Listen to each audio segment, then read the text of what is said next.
morning, everyone. I may, first of all, a spoiler. There is no Lambo waiting here. You're guaranteed not to get rich with Encointer. And that's actually the whole point. Encointer is a common good. It is here for all of us, for all human beings. And that's also why Encointer was granted a common good parachain slot on Kusama. A common good parachain slot means that Encointer didn't have to apply to go through an auction to get a slot. We had to argue why we are a common good, and the Kusama community, through its governance system, has decided, yes, Encointer should have a shot at it. So until at least January 23, we will be a common good parachain on Kusama. And maybe one word to Kusama as well. I would say Kusama is actually our preference to be on. And maybe you will get it through my talk why that is. It's a very, very agile ecosystem, and that comes very handy for a project like ours.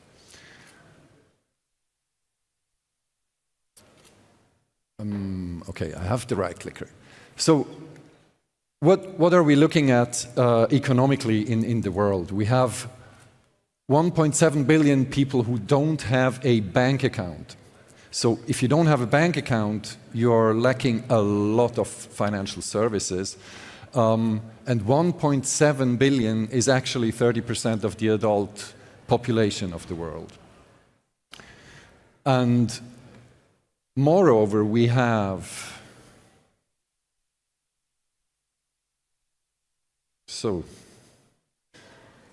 unfortunately, this clicker doesn't have the new Light Client browser extension. So, okay.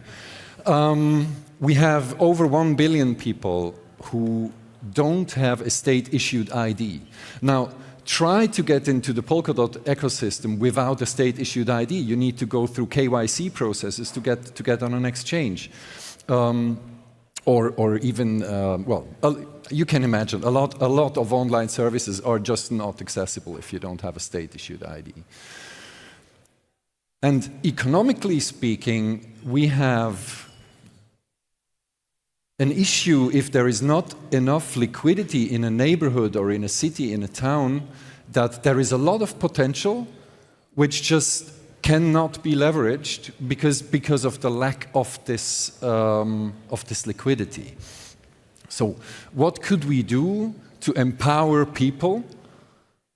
A lot of us in our ecosystem think, hey, crypto is the thing, you know? We will solve that problem with crypto. But do we really? What we show you here is the income distribution worldwide, and it's the per capita daily income. So you see that 90% earn less than $100 per day. And what you see here are Ethereum transfers in 2021. So the 10 and 90% percentiles. And we are looking at up to $20, which are pretty likely what you have to pay to transact Ethereum, the Ether token.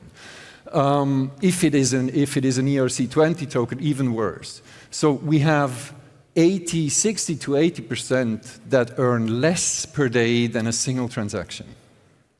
That is just not inclusive. So Encointer aims to include everyone. There are limitations, obviously, because what we use is, we say if 30% of humans don't have a bank account, we know that in the order above 90% have a mobile phone. And probably pretty soon all of them will also have internet access. And we want to leverage that to give everyone access to our ecosystem. And we do that with a very different approach than cryptocurrencies work today. We say, go out and create a local community currency where you live. So all you need is this app and the Kusama parachain that we're running, and you can create your own local currency. And local currency is something, this hasn't been seen in the crypto world so far, and we are presenting it now. So why should that be good for your community? We have local currency for local needs, meaning if we have macroeconomic events, then all communities suffer. So if it can be completely unrelated to whatever happens in your community, you might just not have liquidity anymore. And local currency is actually just exposed to local events, which can also be dangerous, drought or any whatever natural catastrophe where you live. But if you complement that with all the other options that you have, you get really something which helps in case of macroeconomic shifts. We also get the value flowing, and that's now why you're guaranteed not to get rich with these currencies.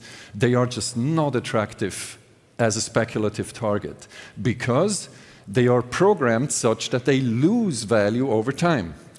We call this demurrage. It's actually a historic concept from Silvio Gesell a long time back.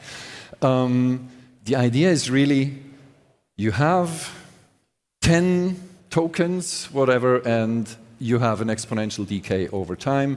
Currently, it's 1.3% per week that you lose. So you have an incentive to spend it as quickly as possible. And that is what benefits the local economy.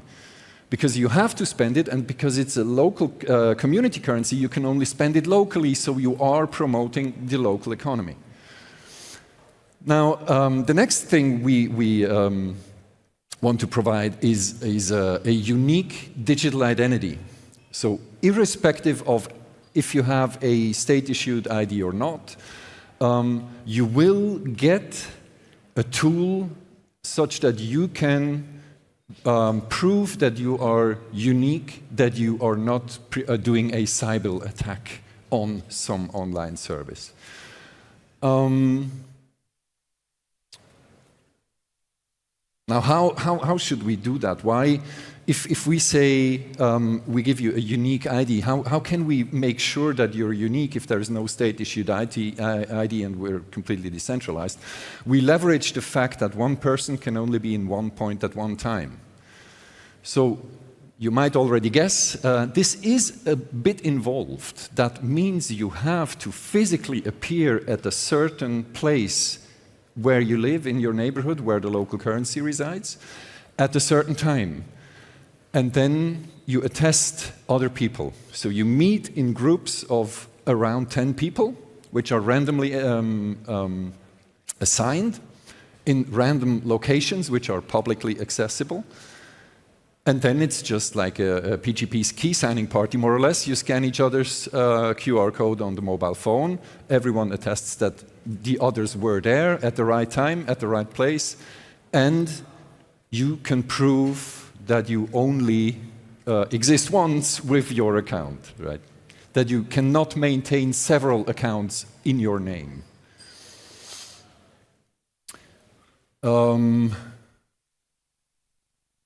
And why would that be interesting? It's not only for ID, not only for the unique ID. You also get a community-issued income, which is best understood as a universal basic income, actually, but it's not an existential amount currently. But the idea is really, if you can prove that you are unique, we can give you currency. So instead of some kind of a pre-mine or of a central bank issuing money in forms of credit, which mostly benefits the ones on top of the pyramid, we can actually issue money from the bottom up.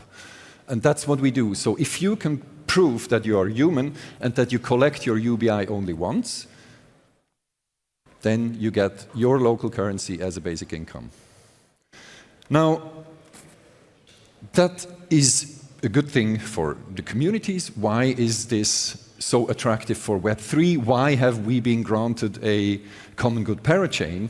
It's not only philanthropy, it's really Encointer solves one of the very hard problems in a decentralized system, and that's the cyber defense. How can we ensure this uniqueness? And we can provide that as a service. We are a parachain. Already 2 years back, we have demonstrated that we can use our unique ID, proof of personhood, on another parachain through XCM. And this could be handy for different reasons. It can be, for example, for running faucets. So a different chain can just airdrop tokens and be sure that it's not collected by cyber armies. But even a lot more ambitious is the democracy. We are used to blockchains' governance be based on coin voting or on purely economic capitalistic rationale. But there are a few things where we would actually prefer to have a democratic vote about. I mean, we are here and we voted for the talks that you see here, and I'm sure the Decoded team has made sure, as well as it's technically possible, that people don't just vote many times with bots and so on to the amount possible, but actually that demonstrates there is a need for democratic votes in our ecosystem. And Encointer could give that. However, you need to have all these local communities, and they can only grow organically, slowly. So until we have a population that really merits this kind of vote, it will take some time. And even more importantly, I think, I initially showed you these $20 transaction fees. We are a parachain which has the KSM as its native token, but you can pay the fees on our parachain with the community currencies.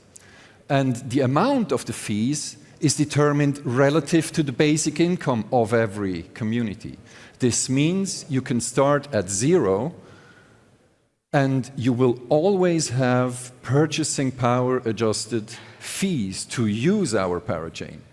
So no matter if the Zurich community is worth 1,000 times more than I don't know what little town in sub-Saharan Africa community is worth, both will have the same access to transactions on our parachain.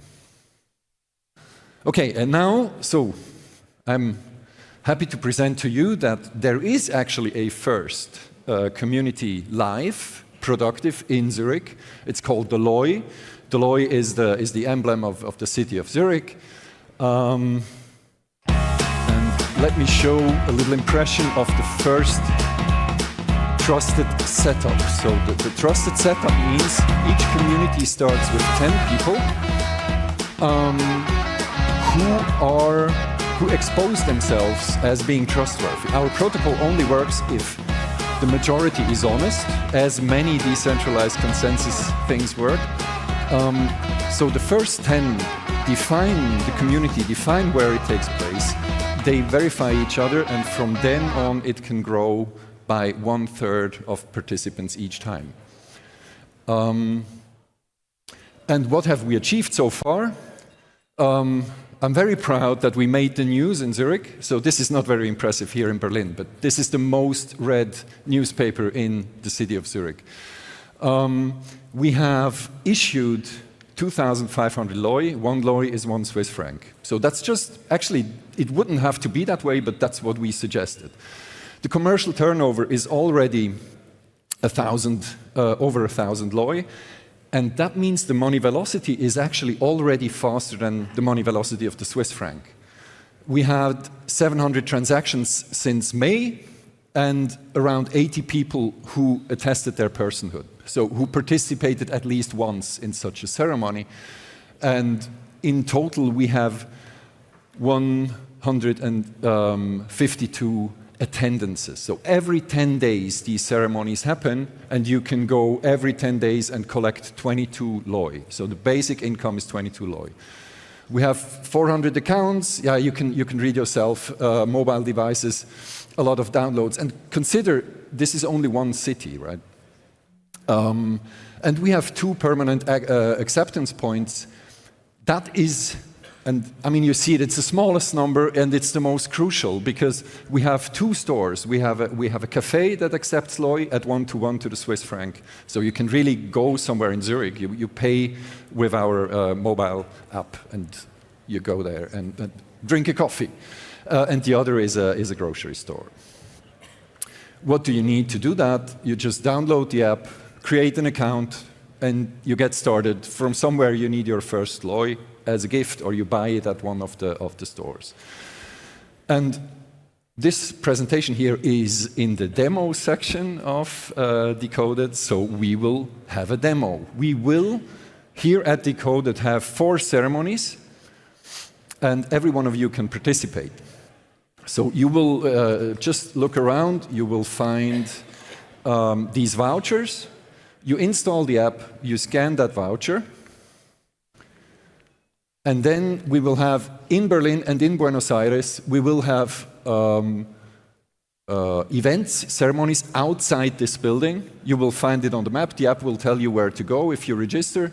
So about 1 hour before you hit register, we will have one at 1:30 and one at 6:30 p.m.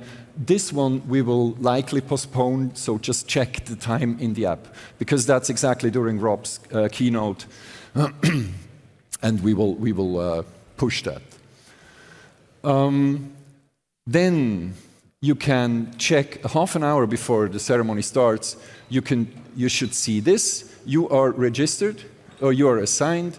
The ceremony location will be shown on a map, and then at the ceremony, you will meet 10 people. You say, we are 10 people, or how many there are. You will scan each other's codes, and you will submit your claims. And 90 minutes after the meetup, you will see this button, which says Claim Pending Income, and you will have your 22 Decoded Berlin tokens, DBL, which you can spend, share around, whatever. But actually what we will do after the conference, we have the digital artist P. Fragile designing a unique NFT just for every person who attested their personhood. And you will be able to claim it on that account that you have on your mobile phone. That was it. I think what's important, if you have the app already installed, make sure it is up to date. We had to tweak a few things for this demo. And if you could do us a favor, and once you scan these, please tear them apart. Because if you got the voucher, it's empty if you read it. Thank you.